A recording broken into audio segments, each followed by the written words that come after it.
At dawn, the marble plaza stood hushed, its silence broken when a gang swaggered in, jeering at the lone black guard pacing before the tomb of the unknowns. To them, Isaiah Marshall looked like nothing more than a ceremonial soldier in polished buttons, an easy target to mock and provoke. They mistook his stillness for weakness, his composure for fear. What they couldn't see was the truth. Behind that immaculate uniform stood years of Delta Force command, discipline honed to steel. When they crossed the rope line, they weren't stepping toward a victim. They were awakening a storm they could never contain. Before we go any further, comment where in the world you are watching from and make sure to subscribe, because tomorrow's story is one you don't want to miss. The marble plaza stretched silent in the pre-dawn darkness, rows of white headstones barely visible through the low-hanging fog. Isaiah Marshall stood at attention in his perfectly pressed ceremonial uniform, the polished buttons and badges gleaming under the plaza lights. His movements were precise and measured as he performed the sacred 21-step march before the tomb of the unknowns. A small group of early morning visitors huddled near the rope line. Veterans with caps displaying their service branches, families holding their children close, and a cluster of middle school students on a field trip. Their hushed whispers and occasional camera clicks merged with the distant hum of a maintenance cart. The harsh rumble of a pickup truck engine shattered the reverent quiet. Isaiah maintained his ceremonial pace, but his trained senses noted the vehicle idling beyond the plaza boundary. 6 men emerged, their heavy boots scraping against the pavement as they positioned themselves along the rope line. Their leader, Colt Ransom, held up his phone with a smirk, starting a live stream. "Hey boys, look what we got here," Colt's voice carried across the plaza. "Think he can hear us in that fancy costume?" The other men snickered, their phones also raised to record. Their taunts grew louder, more vicious, filled with racial slurs that made the tourists flinch and pull their children closer. Isaiah continued his measured steps, face forward, maintaining the dignity of his watch. A glass bottle sailed through the air, spinning end over end before shattering near the wreath stand. Shards of glass scattered across the sacred ground.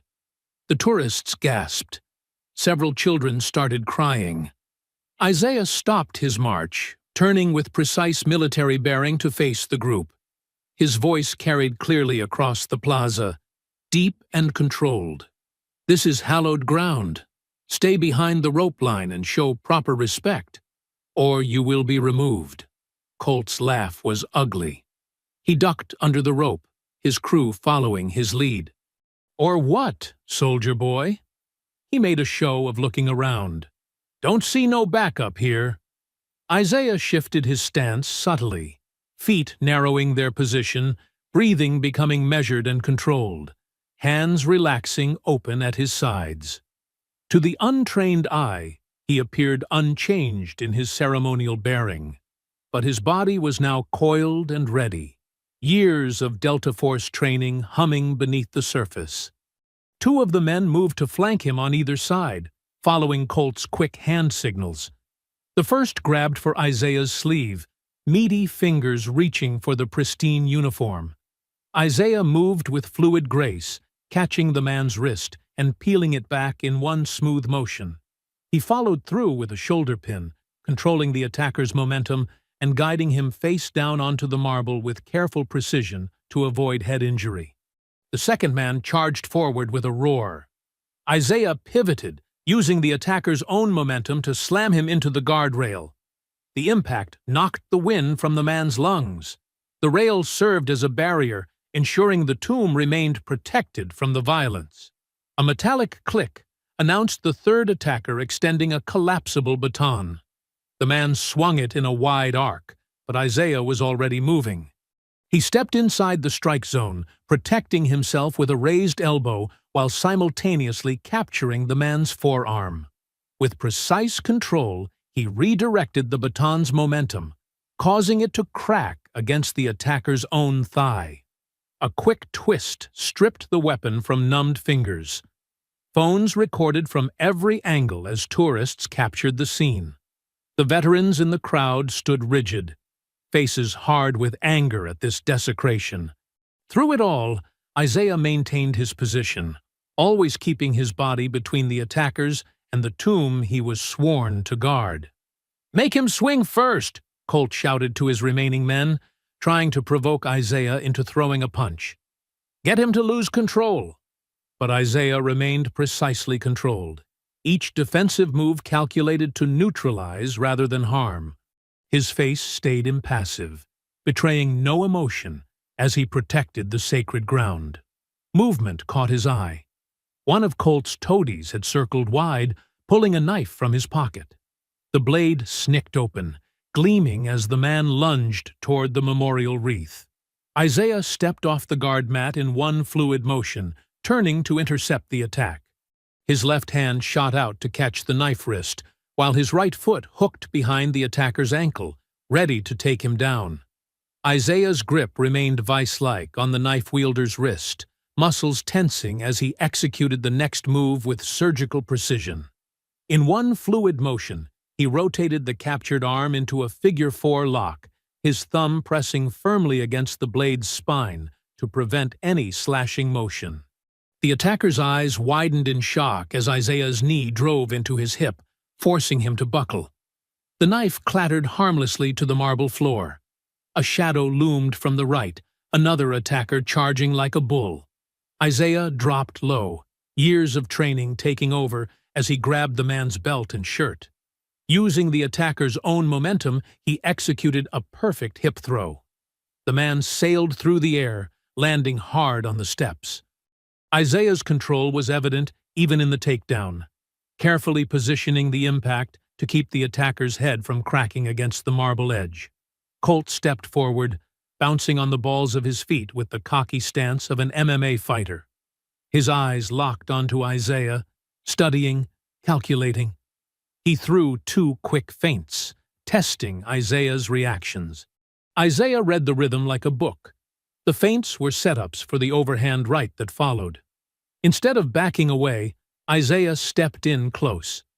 His jab struck Colt's sternum with precise force, enough to stun, but not crush. Before Colt could recover, Isaiah dropped and swept his lead leg, executing a textbook ankle pick. Colt crashed down, pinned against the stair edge, confusion replacing his earlier confidence.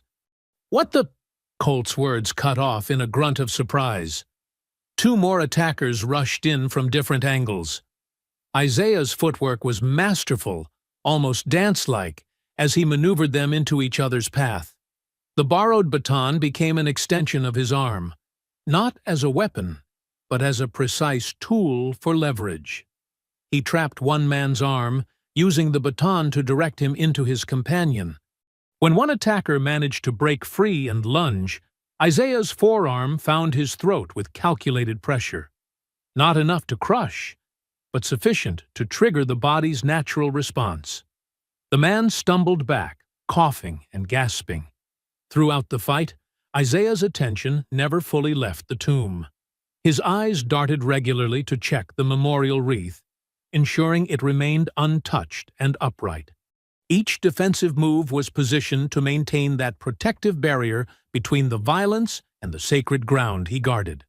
From the crowd of onlookers, a veteran's voice rang out, clear and commanding. "Hold your ground, soldier!" The wail of sirens grew louder as patrol cars turned onto the cemetery avenue, their red and blue lights cutting through the morning fog. The final attacker, eyes wide with mounting panic, made his move. His charge was sloppy, uncoordinated, the desperate lunge of someone who knew they'd lost but couldn't stop themselves. Isaiah moved like water, redirecting the man's momentum. His hands found the perfect control points, turning the attacker's body in mid-rush before depositing him gently on his side. The position was perfect for cuffing, as if Isaiah had gift-wrapped him for the approaching officers. Colt stood at the edge of the chaos, chest heaving.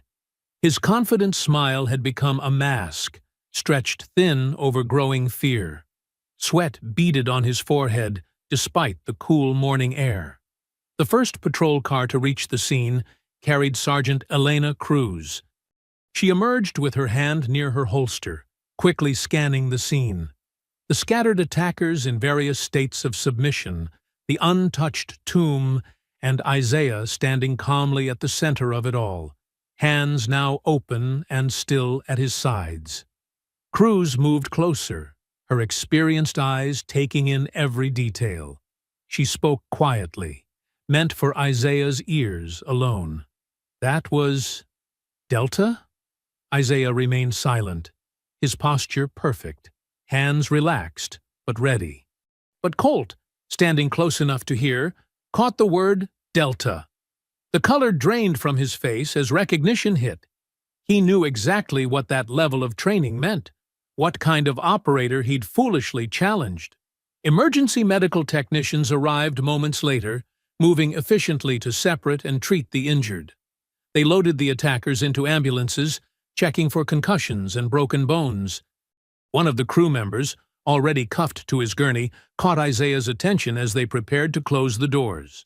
Through bloody teeth, he leaned forward and whispered, "You were supposed to be alone." Slate said, "Soft target." Isaiah's expression didn't change, but his eyes caught the glint of metal on the man's hand, a ring bearing a stylized number 7, worked into the design of a city council seal. The ambulance doors slammed shut with a final thud, and the vehicles pulled away into the brightening morning.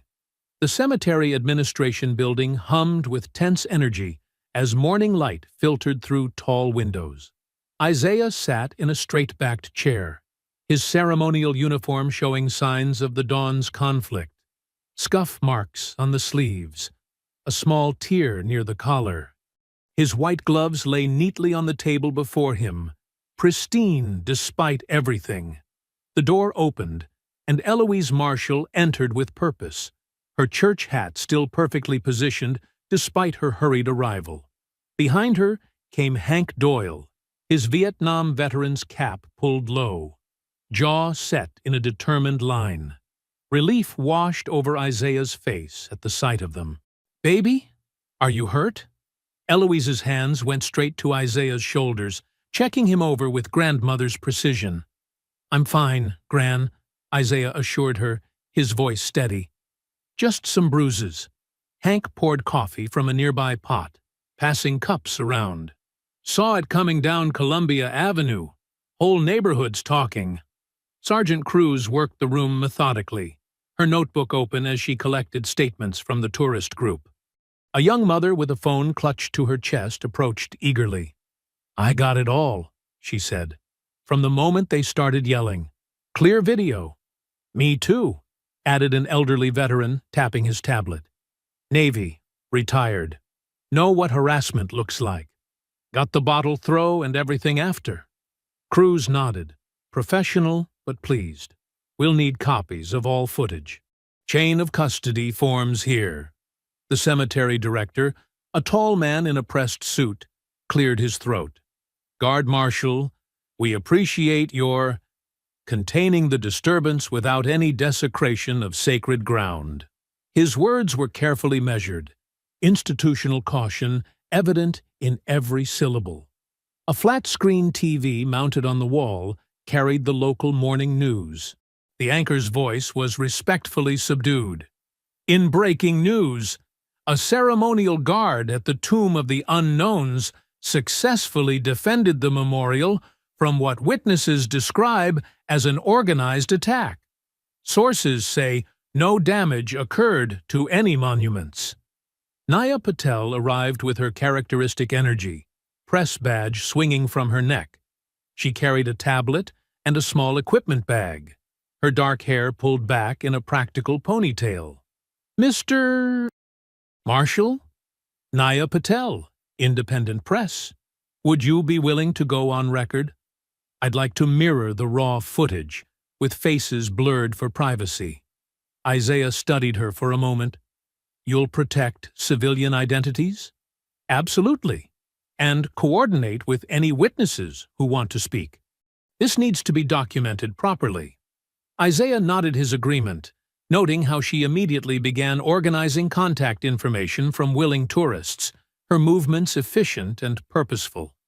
During a quiet moment, Isaiah slipped away to the EMS bay where the ambulances had first arrived. He pulled out a small notebook and carefully sketched the ring emblem he'd seen, the stylized 7 intertwined with the council seal. He dated the page with military precision. Time, date, location. Eloise watched him draw, her archivist's eyes sharp. "That symbol," she said softly. "Been seeing it around. Top corner of those heritage preservation flyers they keep posting near the rezoning meetings. Always wondered who was behind those." Isaiah tucked the notebook away. Councilman Slate's name came up. "You know anything about him?" "Trevor Slate?" Eloise's lips pressed into a thin line. "Man's got fingers in every development deal south of the river. Church tried to stop him turning the old Phillips place into luxury condos last year. Didn't end well. Hank suggested they step outside for some air. The morning had warmed considerably, though a chill still clung to the shadows. They watched a city maintenance worker wheel a tall ladder toward one of the security camera domes that overlooked the plaza.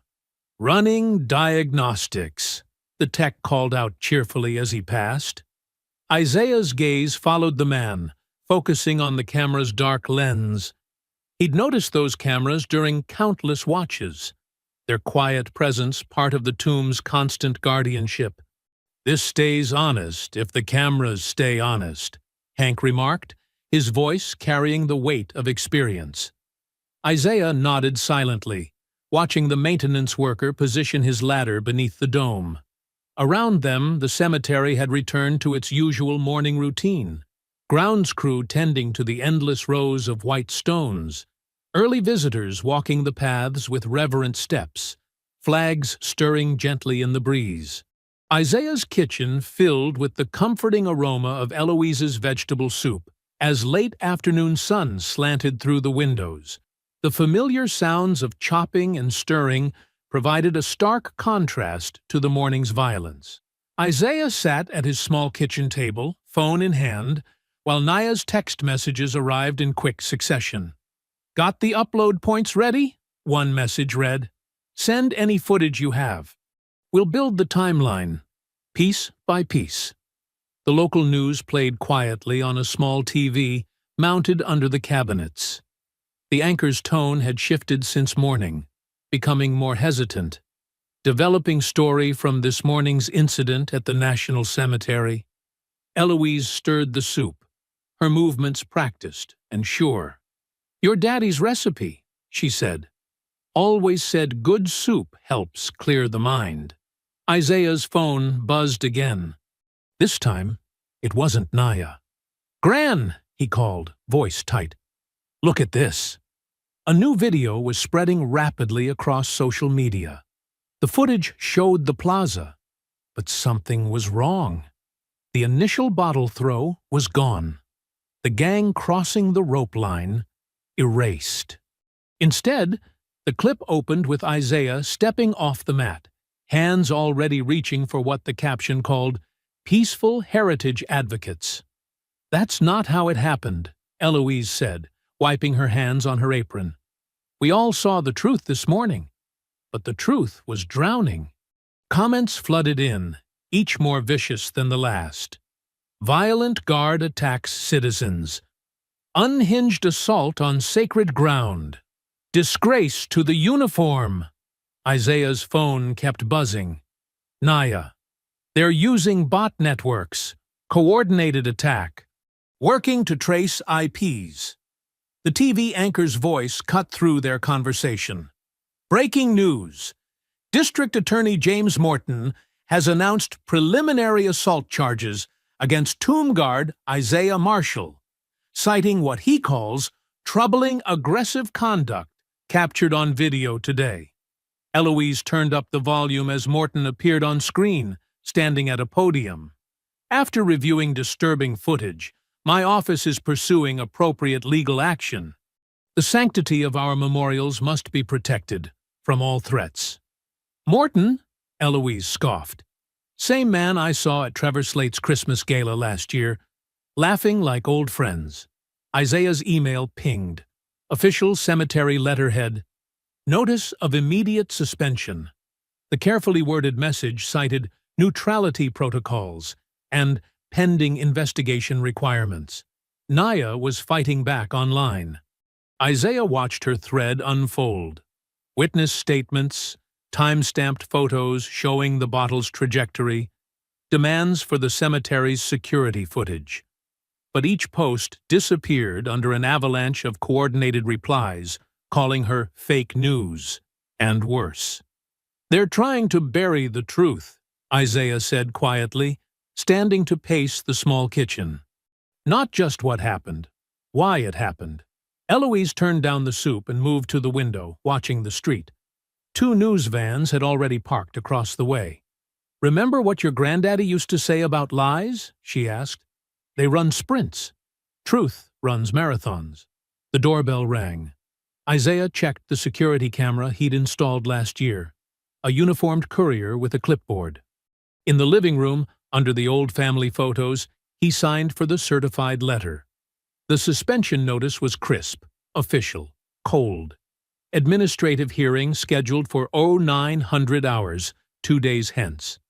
Eloise had followed him in, her face set with the same determination he'd seen in photographs of her at civil rights marches decades ago. The same quiet strength that had faced down fire hoses now faced this new assault on dignity. Isaiah stood at the window, watching the news vans and remembering the morning's whispered threat. You were supposed to be alone. They'd planned this. The attack, the edited video, the charges, all of it orchestrated to erase what really happened. They think they can make us doubt what we saw with our own eyes, Eloise said, resting a weathered hand on his shoulder. Her touch carried the weight of history, of battles fought, lost, and won again. We've been bent before, she said firmly, not broken. Outside, more media vehicles were arriving. Phones rang unanswered. The soup simmered on the stove, its familiar scent a reminder of home, of family, of truth worth defending. Isaiah felt the suspension notice in his hand, paper creasing under his fingers as the day's last light faded from the windows. The next morning, a soft rain pattered against the porch roof as Isaiah sat in his grandmother's old rocking chair. Steam rose from his coffee mug, mixing with the cool morning air. His phone screen glowed with an endless stream of messages, a stark divide between support and hatred. Got your 6, brother, wrote a Marine veteran who'd been at the plaza. My whole unit saw what really went down. Scrolling down, race traitor from an anonymous account, followed by detailed threats about what they'd do to his house. Isaiah took another sip of coffee, his face unchanging. He'd learned long ago that reaction was what they wanted. Through the window, he could see Eloise in the kitchen, already making calls to her church network, her voice carrying that same steady strength it had held through decades of struggle. His phone buzzed, Naya's name on the screen. Isaiah, she said without preamble, her voice tight with urgency. I've got something. A contractor reached out through secure channels. Says the cemetery's surveillance system maintains off-site server backups. Everything from yesterday should be there, original and unedited. Isaiah sat forward, coffee forgotten. How secure are the backups? That's the thing, Naya replied. He's worried. Says someone would need high-level access to alter them, but it's possible. We need to move fast before... A car door slammed nearby. Isaiah looked up to see Sergeant Cruz walking quickly toward his porch, her uniform jacket pulled tight against the rain. She glanced both ways before climbing the steps. Inside, Isaiah said to both of them. Naya, hold on. In the kitchen, Cruz declined coffee but accepted a chair, her posture rigid. This isn't an official visit, she said quietly. I reviewed the initial response logs from yesterday. Something's wrong with the timeline. Eloise paused her phone calls to listen, her notepad already open. Go on, Isaiah said, putting the phone on speaker. I saw Officer Mendez near the camera dome shortly after the fight, Cruz continued. Not before, like the log claims. He was checking equipment, his words. I'm filing an internal report, but… She met Isaiah's eyes. The chain of command isn't clean. My captain plays golf with Slate every Sunday. The contractor's worried about the same thing. Naya's voice came through the speaker. The backup servers could prove what really happened, but only if they haven't been touched. Isaiah stood, pacing the worn linoleum. This wasn't just about clearing his name anymore. The attack, the edited footage, the compromised evidence.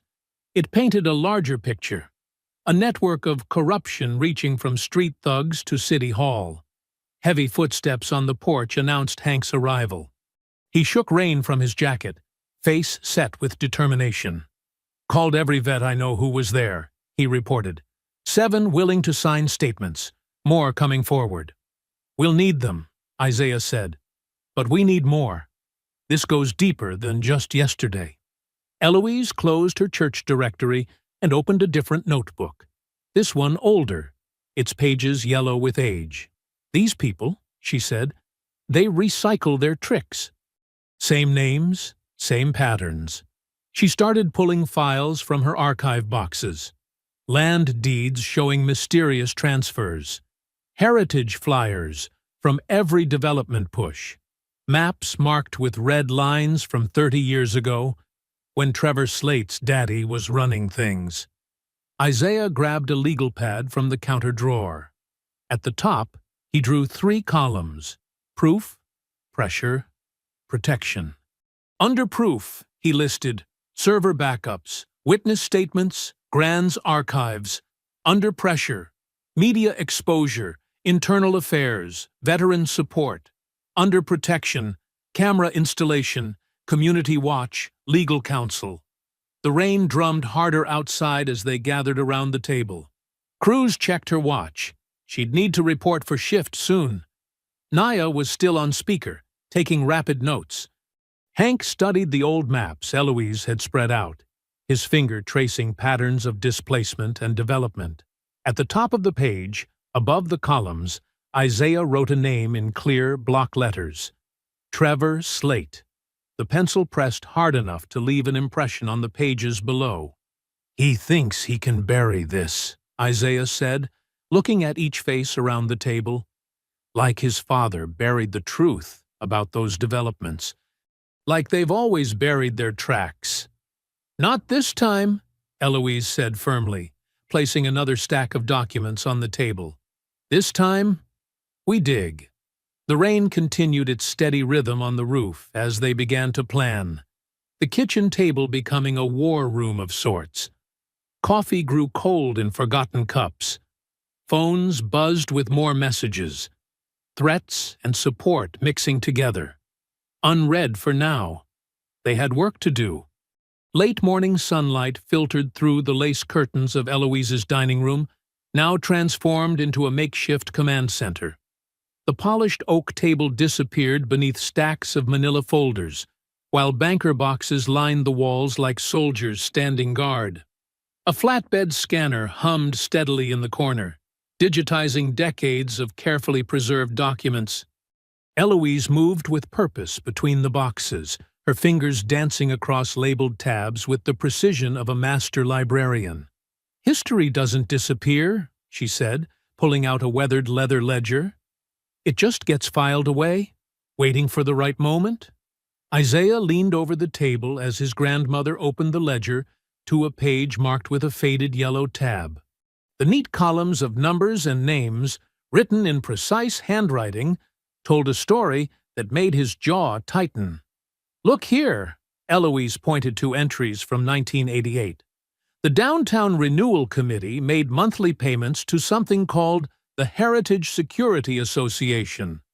$5,000 each time. Her finger slid down the column. Always in cash, always on the third Tuesday.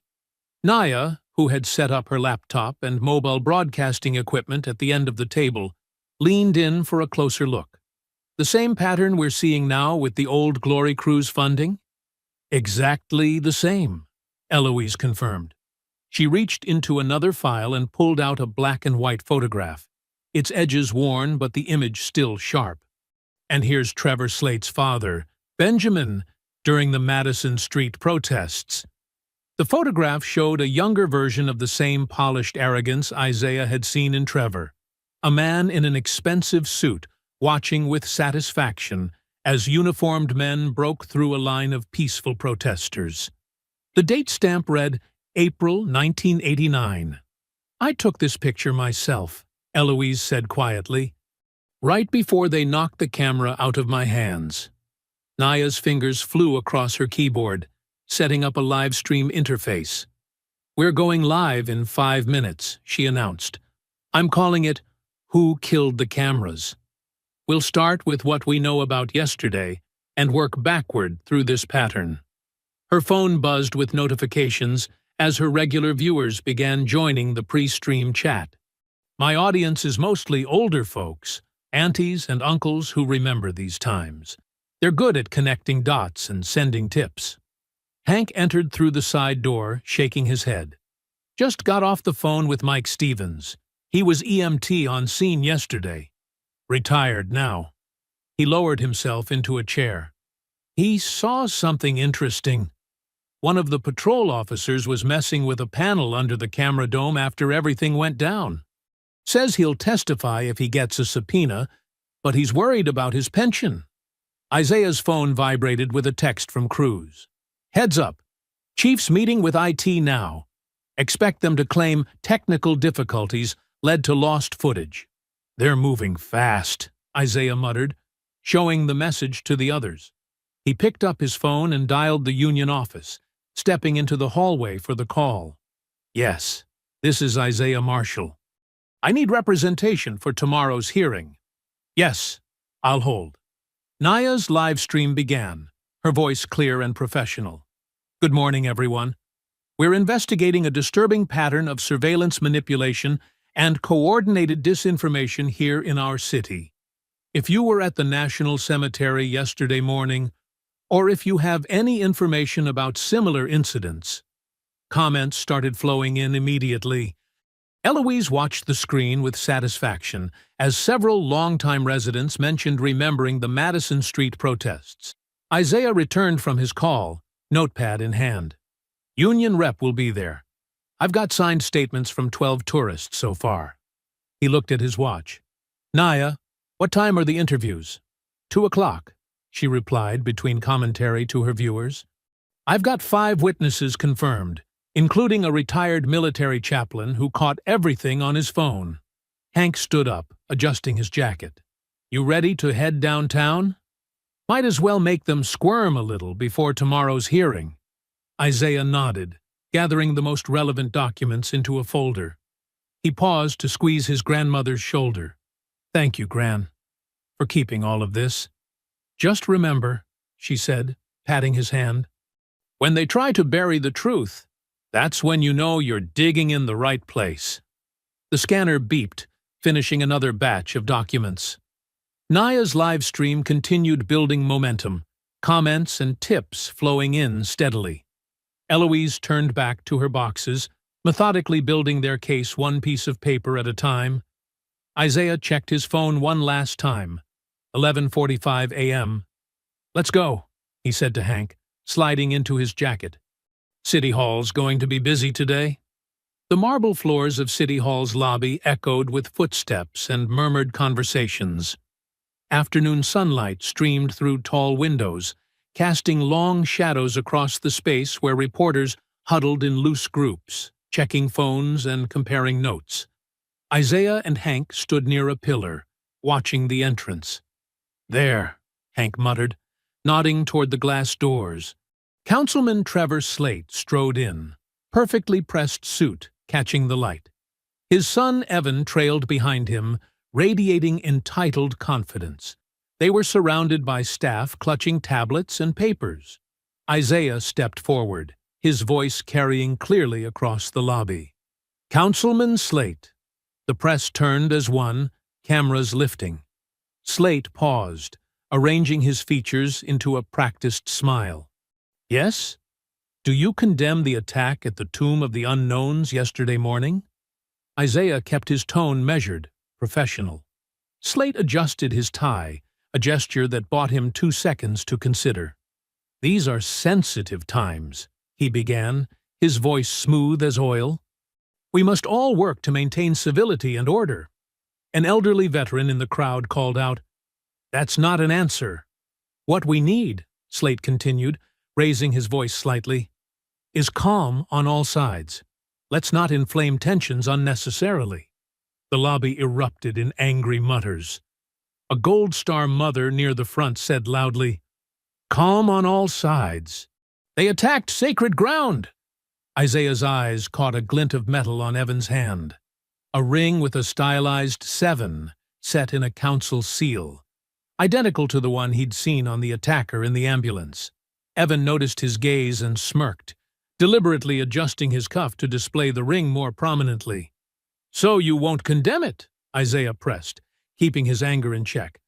"I condemn all violence," Slate said smoothly, already moving toward the elevators. "Now, if you'll excuse me, I have a budget meeting." The press surged forward with questions, but Slate's staff formed a barrier. Isaiah watched Evan trail after his father, that smirk still in place. The elevator doors closed on their polished shoes. "Slippery as a greased pig," Hank growled. "But we got what we came for." Isaiah nodded, his jaw tight. They walked out into the afternoon sun and headed for Hank's truck. 20 minutes later, they pulled into the parking lot of Victory Gym, a concrete building decorated with faded American flags. Inside, the air smelled of sweat and rubber mats. Various veterans nodded to Hank as they made their way to the main training area. Coach Martinez, a stocky man with graying temples, was wrapping a young boxer's hands. He finished his work before approaching them. "Hank, been a minute." "Need some intel, Pete," Hank said quietly. "About Colt Ransom." Martinez's expression darkened. "That piece of work?" "Yeah, he runs private classes here twice a week. Calls them heritage training. Owner lets him because he pays cash up front." "Who shows up?" Isaiah asked. "Mostly his crew. Some off-duty cops, too." Martinez spat into a nearby trash can. "They keep to themselves in the back room, but I've seen what they practice. It's not regular MMA stuff." Isaiah stripped off his jacket. "Mind if I use the bags for a few?" Martinez handed him some wrap. "Be my guest." Isaiah worked the heavy bag methodically, testing different combinations. He wasn't here to train.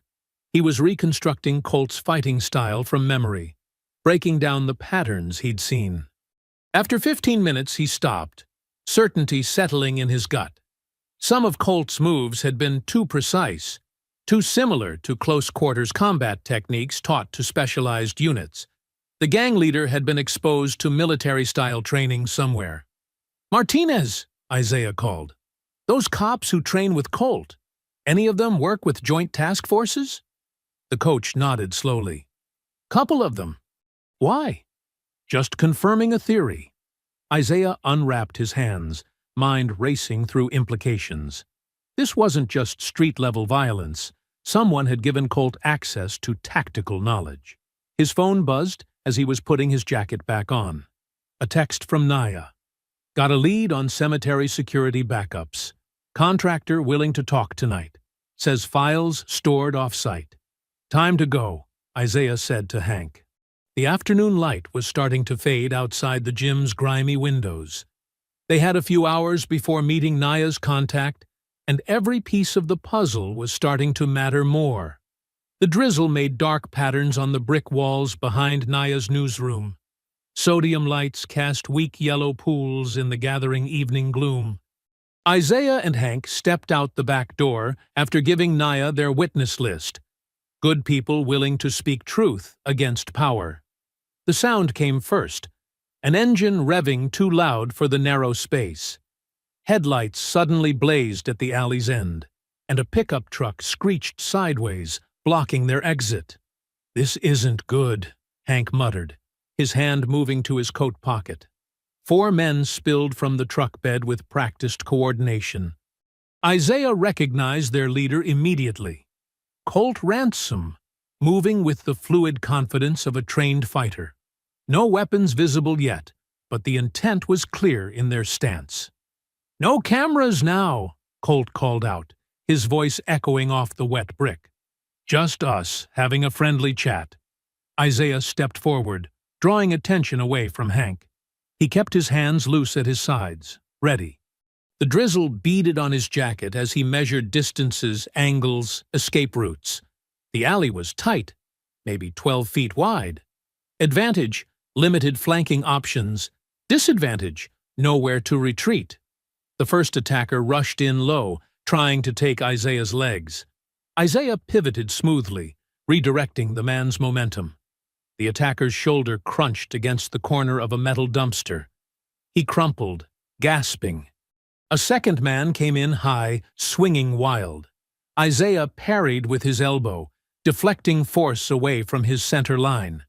His knee found the attacker's thigh, disrupting balance.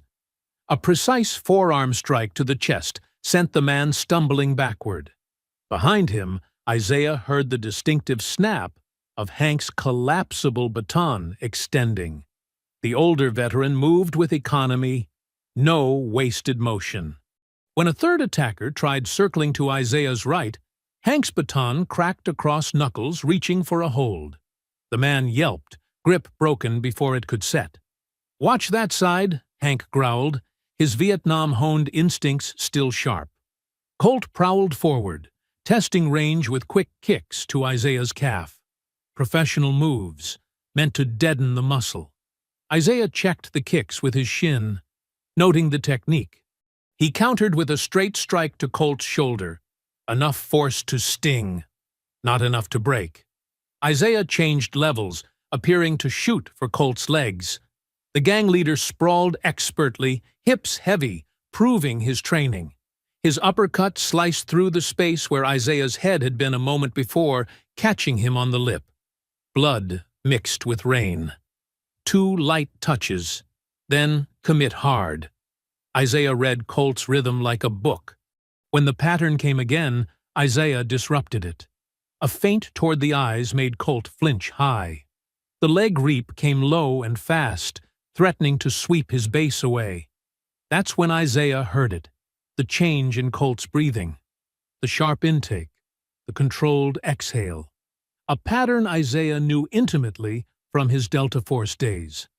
Colt heard it too. Their eyes met in the dim light, and Isaiah watched fear bloom in the gang leader's face as recognition hit. Sirens wailed in the distance, growing closer. Colt's composure cracked. "We're out!" he barked, already backing toward the truck. His men scrambled to comply, helping their dazed comrades. The pickup's engine roared. Tires spun on wet asphalt as it reversed. Hank had to jump aside as the vehicle whipped past, but he got one good strike in. His baton rang against the tailgate like a bell. The sound of the truck faded into the rainy night. Quiet returned to the alley, broken only by heavy breathing and the soft patter of drizzle. Red and blue lights began strobing off the wet brick. Sergeant Cruz's cruiser pulled up moments later. She stepped out, taking in the scene. The scuffed wall, the scattered trash, the fresh skid marks on asphalt. Her eyes moved to Isaiah's split lip, to Hank's still extended baton, to their clenched jaws. "They'll escalate," she said simply, pulling out her notebook. Isaiah dabbed his lip with his sleeve, tasting copper. "So will we." The fluorescent lights in Naya's office were dimmed, casting a soft glow over monitors and coffee cups. The clock on the wall showed 11:42 p.m. Rain still tapped against the windows, a steady rhythm in the quiet room. Isaiah sat beside Naya at her desk, while Hank paced near the door. On the main screen, a digital voice modulator created eerie electronic tones as the contractor spoke through an encrypted connection. "I'm sending the files now," the altered voice crackled. "Full backup from all cemetery security feeds, including the mirrored redundancy system. Timestamps are intact, along with complete metadata." Naya's fingers flew across the keyboard, creating secure folders as the data transferred. "Receiving now. File integrity looks clean." The first video opened on screen. Crystal clear footage from multiple angles. Isaiah leaned forward, watching the scene unfold again. The timestamp read 5:47 a.m. There he was, performing his measured guard walk. The old Glory Cruise truck appeared at the edge of frame. The footage captured every moment in perfect detail. The jeers, the bottle arcing through pre-dawn air to shatter near the wreath, the clear breach of the rope line. "Stop there," Isaiah said quietly. Naya froze the frame. "Can you enhance the bottle throw?" She zoomed in. The motion was unmistakable. The intent clear. No editing could twist this truth. The footage continued, showing the full attack sequence. Isaiah watched himself respond with precise, measured control. The camera angles left no room for misinterpretation. Every move was defensive, protecting the sacred ground. "Look," Hank pointed suddenly. "Top right quadrant, 6:11 a.m. They all watched as a patrol car pulled up. An officer emerged with a ladder, climbed to the camera dome, and clearly disabled the system. The mirrored backup caught it all, including his badge number. "The system logs confirm it," the contractor said. "Primary cameras went dark at 6:12 a.m., but the backup kept recording to our secure off-site storage for another 17 minutes before auto shut down." Naya was already organizing the footage into a structured presentation. "This demolishes their narrative. The doctored clip they've been pushing? It's provably false now. We can trace exactly where they spliced it." Isaiah pulled out his phone to call Eloise. She answered on the first ring, as if she'd been waiting. "We have it, Gran," he said softly. "The whole thing. Clear as day." He heard her quick intake of breath. Then a quiet sniff. "Thank the Lord," she whispered, voice thick with emotion. I knew the truth would show itself." While Isaiah spoke with his grandmother, Hank worked his own phone. "Jim?" "Yeah. Get the word out to the veteran groups. We need everyone at that hearing." "Yeah, full dress if they've got it." "Exactly. Show them what standing together looks like." Naya had started a protected upload to multiple secure servers. "I'm scheduling the live stream for tomorrow afternoon. We'll walk through the complete chain of custody, timestamp by timestamp. My regular viewers are good at spotting details. They'll help catalog every face, every badge number, every inconsistency with the official story." The next evening, the Unity gathering at Eloise's church filled every pew and folding chair. Veterans sat alongside young families. Christian, Muslim, and Jewish clergy stood together near the pulpit. The air hummed with quiet determination. Isaiah spoke briefly, standing straight in his civilian clothes. "We tell the truth," he said, voice carrying to the rafters, "and we protect each other." The words rang through the sanctuary like a bell. People lined up afterward, signing witness statements and sharing their own stories of standing against intimidation. Hank worked the room with coffee pot in hand, connecting veterans with civilians, building bridges with each pour. Eloise moved through the crowd like a quiet general, her notebook open, recording names and numbers. She'd seen gatherings like this before, knew their power.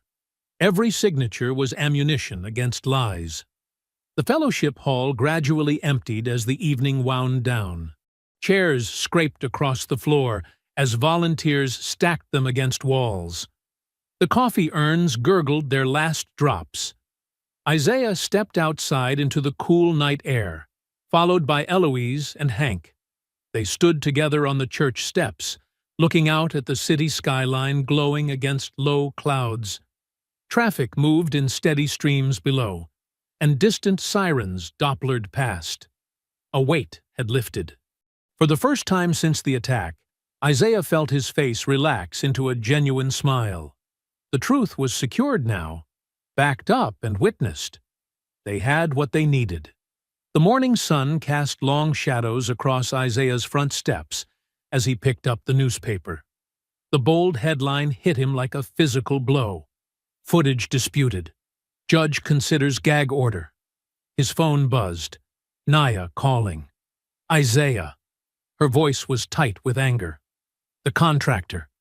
They found him this morning in his apartment. They're calling it suicide.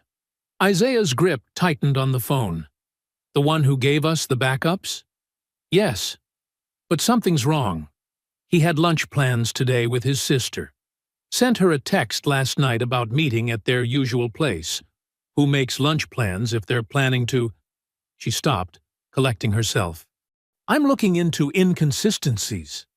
Inside, Isaiah's TV showed a courthouse press conference. Judge Carlton Myers stood at a podium, his tone measured and official. Given serious concerns about chain of custody and potential tampering, this court is issuing a temporary restraining order blocking publication or distribution of the disputed cemetery surveillance footage until a full review can be completed. Isaiah's phone lit up again. Cruz this time. Hearings postponed pending the review. They're burying this in red tape. The morning grew darker. By noon, toxic messages flooded social media. At 2 p.m., Naya called again, her voice shaking. They're posting your address, all the hate sites. I'm reporting them, but they keep popping up. I'll handle it, Isaiah said, already planning security measures. But the real blow came that evening. The crash of breaking glass at Eloise's house brought Isaiah running from next door. In the living room, a brick lay amid scattered shards. A crude swastika had been painted on its surface in red. Eloise stood in her kitchen doorway, straight-backed and calm despite the violation. Just glass, she said firmly. We've survived worse. 2 patrol officers took statements, but their attitudes were dismissive. Probably just kids, one said, barely looking up from his notepad. We'll increase patrols in the area. They left without collecting the brick for evidence. After they left, Isaiah examined the brick more closely. The paint was still tacky. This was fresh, targeted. He bagged it carefully, documenting everything with his phone. As he worked, his mind circled back to the fight training patterns he'd observed. The way Colt had countered some of his moves, it hadn't been just lucky guessing. At the gym yesterday, a trainer had mentioned something about Colt's background, about some special training he'd done. Joint operations, Isaiah muttered, pieces clicking together. He did a training block with contractor units adjacent to special operations. That explained Colt's familiar counters. He'd been exposed to some of the same tactical foundations. Hank arrived with plywood and tools. As they worked to secure the window, Cruz called with more news. Trevor's slate just got fast-track approval for a Saturday event, she said.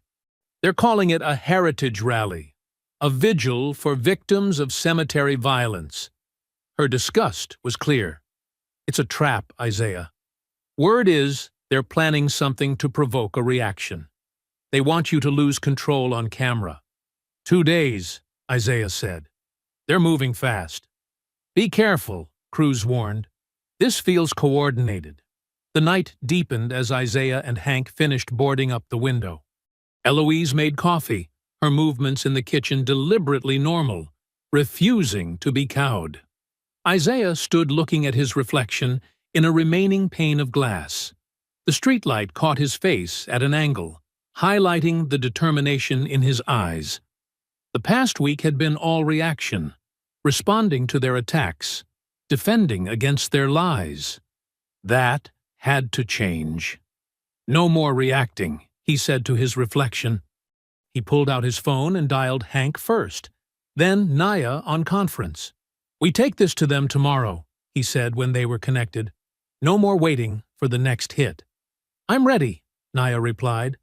"My followers are already digging into Slate's permit process. There's money moving through weird channels. Got a few dozen vets standing by," Hank added. "Good people who know how to document everything clean and clear." They talked logistics for several minutes, laying out plans for the morning. When Isaiah ended the call, Eloise was watching him from her armchair, hands folded in her lap.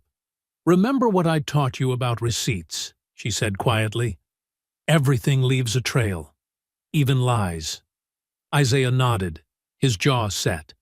Tomorrow they would start following those trails, all of them, wherever they led. The truth was more than just footage now. It was a weapon they needed to learn to wield.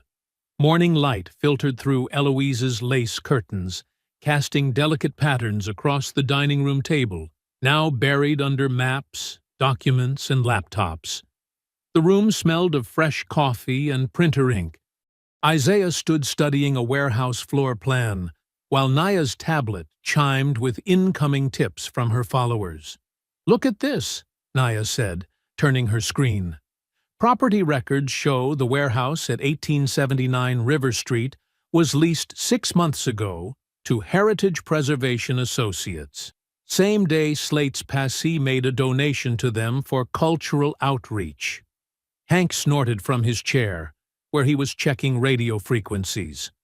Cultural outreach. That's what they're calling intimidation now? "There's more," Naya continued, scrolling through messages. "My viewers found utility records. Power usage spiked last month, way more than an empty warehouse should need. And delivery manifests show regular shipments of office supplies. Burner phones need charging," Isaiah noted, marking potential entry points on the floor plan. "And paper trails need paper." Eloise emerged from her study carrying another archive box. She set it down carefully and pulled out a folder of yellowed newspaper clippings. 1992, she said. "Same warehouse district. Different names, same game. They used those buildings to store campaign materials back then, too." Crews arrived, still in uniform but off-duty. She accepted coffee from Eloise and spoke in measured tones. "Tonight between 2100 and 2300, patrols are focused on a noise complaint cluster downtown. River Street will be less observed than usual. That's all I can say." 2-hour window, Isaiah said. "We'll need it clean and quick." Hank opened a duffel bag on the floor, revealing neat rows of equipment. Encrypted radios, high-beam flashlights, compact first aid kits, and non-lethal defensive gear. "Borrowed these from some friends who owe me. Everything's registered and legal." "Good," Eloise said firmly. She stood at the head of the table, commanding attention without raising her voice. "Now we set the boundaries. This is about exposure, not revenge. We document, we secure evidence, and we hand it to proper authorities. No destruction, no personal vengeance, no exceptions. The truth is enough." Isaiah nodded. "Agreed. We do this right." He turned to the team. "Naya, you'll coordinate from your office. I'll stream everything to you through secured folders. You narrate with a 10-minute delay for safety." "My followers are ready," Naya said. "They'll mirror everything instantly, so it can't disappear." "Crews," Isaiah continued, "you stay clear unless there's gunfire. We need you clean for the official response. I'll have units ready to respond to any legitimate calls," she said carefully. "With full body cam documentation. Hank, you're our exit strategy. Keep the engine running. Coordinate the veteran escort for backup. How many vehicles?" 8 trucks, 16 riders. All combat vets, all disciplined. They'll create a buffer zone, nothing more." Isaiah traced the route on the map. "Primary entry here, secondary exit here. If the first route is blocked, we go north 3 blocks to the alternate pickup point. Radio check every 15 minutes. They spent the next hours refining details. Eloise made sandwiches that few of them ate. The afternoon sun tracked across the floor as they war-gamed scenarios, checked equipment, and established communication protocols. As dusk approached, they began final preparations. Isaiah changed into dark work clothes, not his uniform, nothing that could connect this to his official duties. He synced his phone to the secure cloud folders Naya had set up, testing the connection 3 times. Hank loaded the gear into his truck, while Naya headed to her office to set up the delayed stream. Cruz left for her patrol, maintaining deliberate distance from whatever might unfold. In the growing darkness, Eloise approached Isaiah as he did his final equipment check. She pressed something small and metal into his hand, her silver cross on its thin chain. "For luck," she said. "And reminder." Isaiah tucked the cross into his pocket, feeling its weight. "I'll make it right," he said quietly. "You'll make it true," she corrected. "That's enough." Through the window, they could see Hank's truck idling in the driveway, headlights off. The night ahead felt heavy with possibility and risk. Isaiah checked his phone one last time. All systems connected, all folders synced, all links secure. He looked at his grandmother, this steel-spined woman who had taught him about documentation and determination. She nodded once, permission and blessing combined. Isaiah straightened his shoulders and stepped out into the darkness, heading for Hank's waiting truck. Through the industrial darkness, sodium lights cast sickly orange pools across empty loading bays. The river's constant motion sent small waves slapping against wooden pilings, providing natural cover noise. Isaiah crouched in Hank's idling truck, doing final radio checks. "Remember," Hank said quietly, 15-minute intervals. 1 click for OK, 2 for trouble, 3 for emergency extraction. Isaiah nodded, testing his body camera's connection to Naya's system. A green light blinked steadily. "If I miss 2 check-ins..." "We come in hot," Hank finished. "But clean. No heroics." The warehouse loomed ahead, a hulking shadow against the city's amber glow. Isaiah studied its silhouette, matching it to the blueprints he'd memorized. 3rd floor, west side, a window with a compromised lock, according to Naya's sources. "Time to work," Isaiah said, pulling on thin gloves. Hank squeezed his shoulder once. "Hunt, careful, brother." Isaiah slipped from the truck into the darkness. He moved like water between shadows, each step placed with deliberate care. His breathing settled into the measured rhythm he'd learned in Delta. Slow inhale through the nose, controlled exhale through barely parted lips. Silent, calm. The fire escape's ancient metal wanted to protest his weight. Isaiah distributed his mass along the edges of each step, close to the brackets, minimizing potential creaks. Rust flaked under his gloves. 3 stories up, the promised window waited. The lock was indeed broken, hanging uselessly from 1 screw. Isaiah eased the sash up with glacial patience, testing each inch for squeals or catches. When the gap was wide enough, he slithered through, rolling his weight across the sill to disperse it. Inside, the warehouse air hung thick with dust and old paper. Catwalks threaded between stacked shipping crates, their metal gratings stretching into darkness. Isaiah's eyes adjusted slowly, picking out shapes. A forklift's skeletal form, shrouded pallets, and above it all, a mezzanine office glowing with the faint blue pulse of electronics. He began moving, staying low, using the crates for cover. His soft-soled boots made no sound on the catwalk. When he reached the office, he found the door unlocked. Sloppy security, born of arrogance. The server rack hummed in the corner, fans dead but drives still spinning. Isaiah pulled his multi-tool from a pocket and removed the access panel.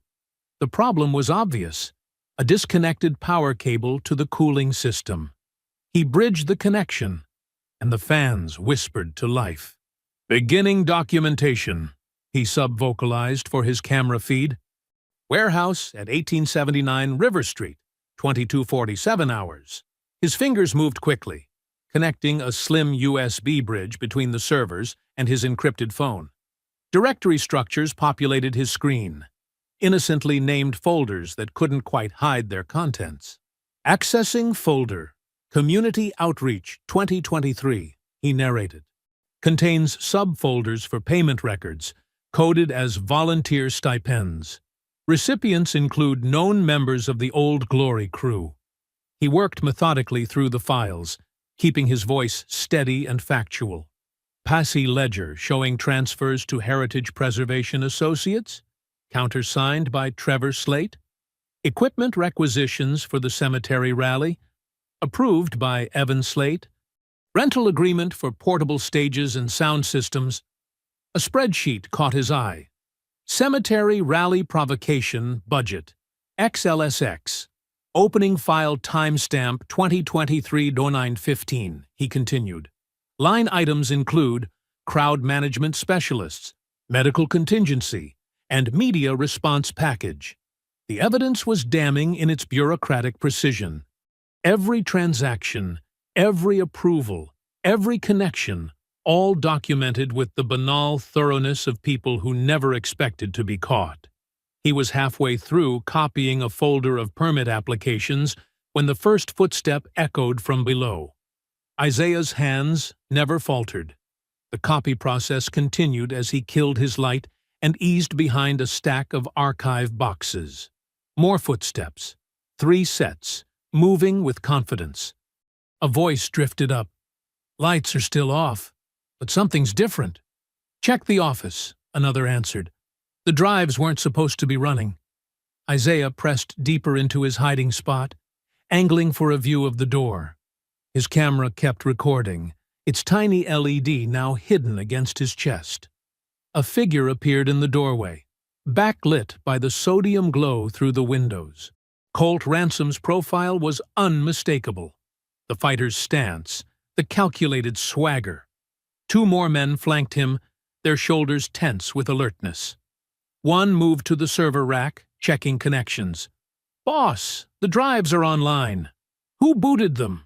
Colt's mouth curved in a smile that held no warmth. "He's here." Isaiah remained motionless behind the boxes, letting Colt's team spread out into the office. His camera kept recording, lens catching the harsh shadows cast by the server lights. The USB transfer blinked steadily, evidence still flowing to Naya's secure cloud. Colt bounced lightly on his toes, scanning the room. "Come on out, Delta. Let's see that special training up close."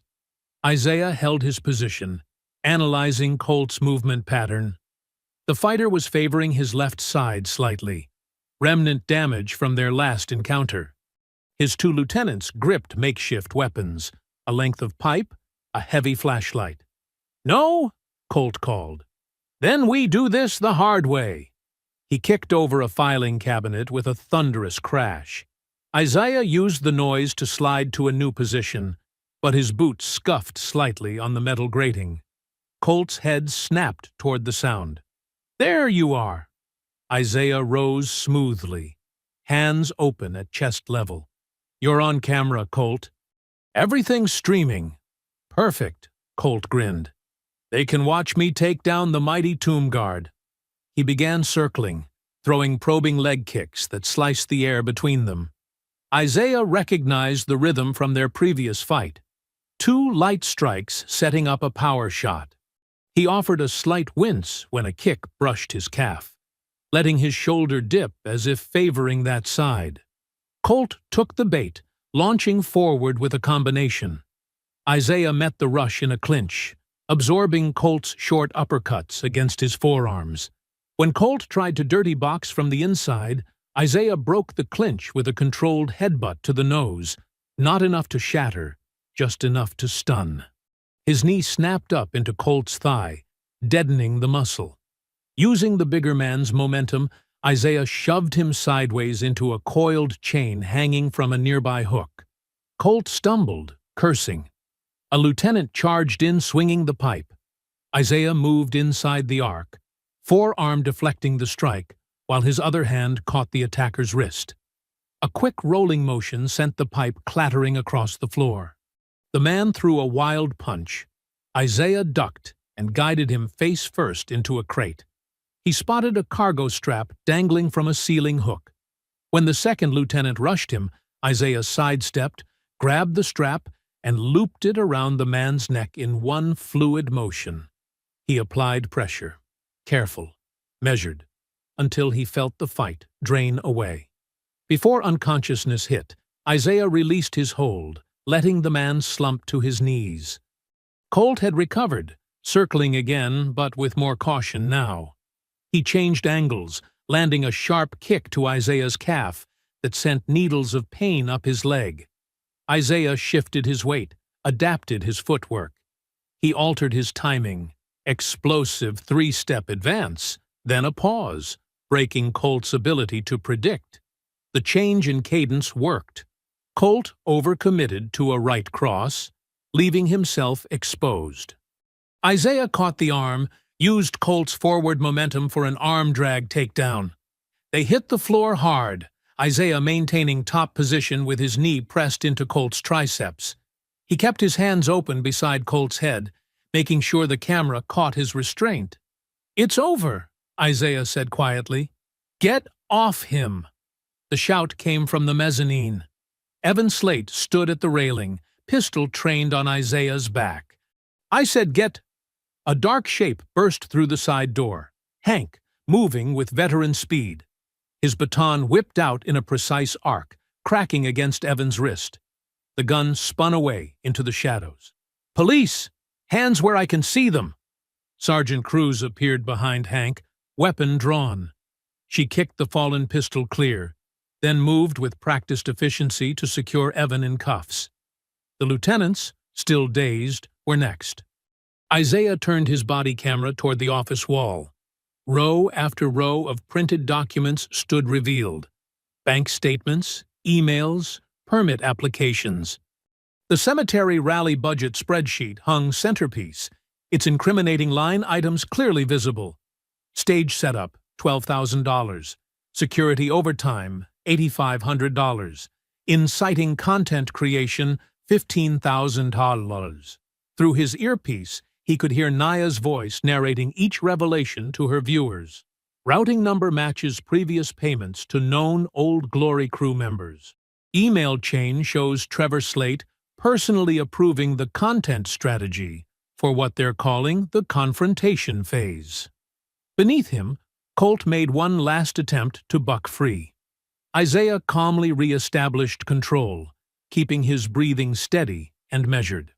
Sirens grew louder outside. "Colt Ransom," Cruz announced clearly for the camera.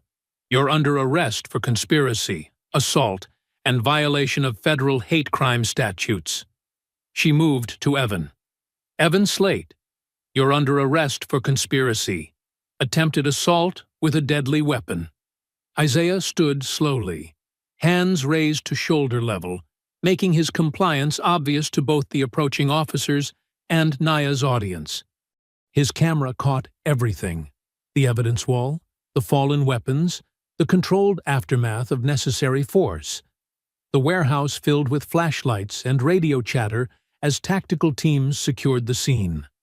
Through his earpiece, Isaiah heard the steady tide of Naya's followers reacting in real time to each new document revealed in the delayed stream. The truth was flowing into the light, unstoppable now. Blue and red lights painted the warehouse walls as Isaiah stood with Cruz near the command vehicle. His phone buzzed constantly with notifications from Naya's live stream. Viewer counts climbing past 6 figures. Comments flooding in faster than moderators could track them. "Look at this," Naya called from her laptop setup nearby. She turned the screen to show a wall of timestamps and screenshots. "The aunties and uncles are cataloging everything. They've already traced 3 shell companies through the permit documents." Hank settled onto the bumper of his truck, cleaning his baton with methodical care. "Good thing we got it all on camera this time." Isaiah watched as evidence techs carried out boxes of hard drives and documents. Each item was photographed, logged, and sealed in clear bags under the harsh portable lights. Cruz's superior officers huddled near their vehicles, phones pressed to ears as they dealt with the growing political earthquake. Just before midnight, phones lit up with breaking news alerts. The state attorney general appeared on courthouse steps, face grave in the camera lights. Given the extensive evidence of corruption, conspiracy, and criminal enterprise revealed tonight, I am announcing the immediate formation of a special task force, she declared. Emergency subpoenas are being served as we speak to preserve all related documents and accounts. Isaiah felt Eloise's hand slip into his. She had arrived minutes after the arrests, refusing to wait at home. Now she squeezed his fingers as they watched justice begin to move. "About time," she whispered. Through the night, developments snowballed. By dawn, the judge who had issued the gag order called an emergency hearing. With barely concealed embarrassment, he lifted all restrictions, citing overwhelming public interest and verified chain of custody of evidence. The district attorney's office released a terse statement just after sunrise. To avoid any appearance of conflict, this office is recusing itself from all related cases. Hours later, the state appointed a special prosecutor who wasted no time filing initial charges. Isaiah read the charging documents on his phone. RICO violations, wire fraud, conspiracy, witness intimidation, assault. The list sprawled across multiple pages. "They're not playing around," Cruz observed, reading over his shoulder. "RICO means they can seize everything, accounts, properties, all of it." By early afternoon, Trevor Slate's carefully crafted world imploded. News helicopters circled his office building as he emerged, flanked by lawyers. His resignation statement lasted barely 2 minutes before he was escorted to a waiting police vehicle. The city manager's office quickly announced the Heritage Rally permit was revoked, citing public safety concerns. Within the hour, the cemetery administration released a public statement. "We deeply regret our failure to support Guard Marshal during this ordeal. A full review of suspension protocols is underway. We extend our sincere apologies and look forward to his return to duty." Isaiah's phone rang. Naya again. "You need to see this," she said without preamble. The server files show they were planning similar provocations at 3 other historic sites. They wanted to force out black families all around the cemetery district. "Send it all to Cruz," Isaiah replied. "Let's make sure nothing gets missed." Back at Eloise's house, the living room transformed into an impromptu community center. Neighbors streamed in with casseroles, flowers, and handwritten notes. Eloise labeled each dish with military precision, adding them to her meticulous filing system, now expanded to include a food and flowers section. "Mrs. Patterson's mac and cheese, delivered 2:15 p.m., she murmured, writing in her neat script. "Walker family roses, 2:45 p.m. Hank helped direct traffic, setting up extra chairs as people lingered to share stories and watch news updates together. The house filled with the warmth of community and the smell of home cooking. 2 days later, Isaiah sat in the cemetery's wood-paneled boardroom. Sunlight streamed through tall windows as the board voted unanimously to clear him of all charges and restore him to active duty. The chairman, a retired judge, leaned forward. "We'd like you to speak at next week's rededication ceremony. We're adding a plaque to honor those who've defended this ground from acts of hate." Isaiah considered carefully. "I accept, on one condition," he said. "The money seized from Slate's nonprofit. I want it used to seed a fund for families targeted by these schemes and for preservation of these sacred spaces." The chairman glanced at his colleagues, then nodded. "Motion to establish the fund as specified. All in favor?" Every hand rose without hesitation. "Approved unanimously," the chairman declared, bringing down his gavel with a sharp crack that echoed like justice served. A week later, Sunlight spilled across the National Cemetery's marble expanse. Morning dew sparkled on endless rows of white headstones stretching to the horizon. Near the tomb of the unknowns, a bronze plaque waited beneath a dark velvet cover, its stand positioned with precise military attention. Guests arrived in small groups, speaking in hushed tones that matched the sacred space. There were no political banners, no campaign buttons, no self-promoting speeches. This mourning belonged to the fallen and to accountability. Sergeant Elena Cruz stood at parade rest in her dress blues, flanked by other officers who had chosen integrity over silence. Her badge gleamed in the morning light, polished to mirror shine. Nearby, several of her colleagues who had helped expose the corruption stood similarly attentive, their presence a quiet statement about police who honored their true duty. Naya Patel set up her camera with characteristic precision, but today her usual rapid-fire commentary was replaced by measured, factual documentation. Her live stream showed simple text overlays, dates, times, verified details. In the visitor center, her Who Killed the Cameras series had been archived into a permanent digital exhibit, each piece of evidence cataloged and preserved for future reference. Hank Doyle cut a sharp figure in his navy blazer, though he seemed slightly uncomfortable with the attention. Veterans and families who had followed the case online approached to shake his hand, thanking him for stepping in when it mattered. He deflected praise with quiet humility, redirecting focus to the broader community that had stood together. "Just did what needed doing," he said repeatedly, though his eyes grew misty when a Gold Star mother clasped his hand and whispered her gratitude. The youth group from Eloise's church gathered near the veiled plaque, their usual energy tempered by the solemnity of their task. They had practiced the unveiling ceremony for days, determined to honor the moment properly. In the visitor center, Eloise Marshall stood beside her newly installed exhibit. Decades of meticulous documentation lined the walls, red-lined property maps with her careful annotations, black and white photos of lunch counter protests, newspaper clippings yellowed with age but preserved with care.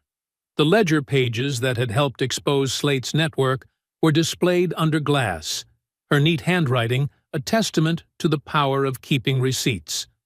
A small brass plaque beside the exhibit read, "Truth Preserved, the Marshall Archives, because memory is power." Eloise had insisted on including that subtitle, drawing from generations of hard-won wisdom. The morning air grew still as Isaiah Marshall emerged from the guard quarters in full ceremonial uniform. Every brass button gleamed, every pleat lay razor-sharp. He moved with the same measured dignity he had shown since his first day as guard, neither diminished nor inflated by recent events. The plaza fell silent as he approached the black mat. Tourist cameras lowered out of respect. Even the birds seemed to quiet their songs. Isaiah assumed the position with parade ground precision. His first step launched the familiar 21-count cadence, each movement exact, each turn crisp. The rifle clicked smoothly through port arms as he passed the tomb. In the audience, Cruz noticed his breathing pattern, the same controlled rhythm he had maintained even during the warehouse fight. Hank recognized the stance that could shift from ceremony to combat in a heartbeat, though today it remained purely reverent.